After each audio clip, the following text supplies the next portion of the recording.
আপনারা দেখছেন নিউজ ইভিনাই বাংলা। আমি সাথী রয়েছি আপনাদের সঙ্গে। দেখে নেব আজকের খবর। নমস্কার। পুজোর অগ্রিম রিজার্ভেশনে চলে এলো। ভ্রমণপ্রিয় বাঙালির অনেকেই আগে থেকে এই পরিকল্পনা করে রাখেন যে পুজোয় কোথায় বেড়াতে যাব, কখন যাব। বাঙালির এই ভ্রমণের আকাঙ্ক্ষা চরিতার্থ করতে আগামী দিনে রিজার্ভেশন পিরিয়ডের টিকিট কাটার জন্য পূর্ব রেল অনেক সুবিধা নিয়ে আসছে।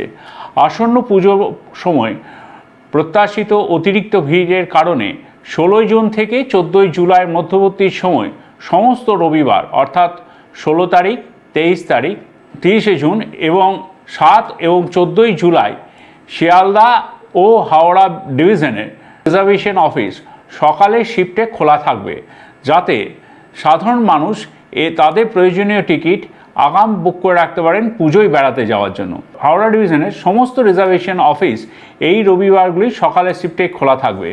শিয়ালদা শিফটের কয়েকটি রিজার্ভেশন অফিস রোববার খোলা থাকবে। তাদের মধ্যে অন্যতম স্টেশনগুলি হলো শিয়ালদা, কলকাতা, বিধাননগর, দমদম জংশন, দমদম ক্যান্টনমেন্ট, দক্ষিণেশ্বর, বেলঘরিয়া, সোদপুর, টিটাগড়, ব্যারাকপুর, শ্যামনগর, কাকিনাড়া, Naihati, Kanchrapara, Kalyani, Ranaghat, Majhdia, Bagula, Santipur, Krishnanagar city, Bethuadahari, Debagram, Palashi, Beldanga, Berhampore court, Murshidabad, Lalgola, Lakshmikantapur, Baruipur, diamond harbour, Birati, Madhyamgram, Barasat, Habra, Thakurnagar, Bongaon, Basirhat, Hasnabad, Jadavpur, Ballygunge, Tollygunge, Sonarpur এবং বজবজ, যেটা ক্রমাগত মারু বলি আমরা, মাঝেরহাট এবং ক্যানিং স্টেশনের রিজার্ভেশন অফিসগুলি রবিবার দিন সকালবেলায় খোলা থাকবে।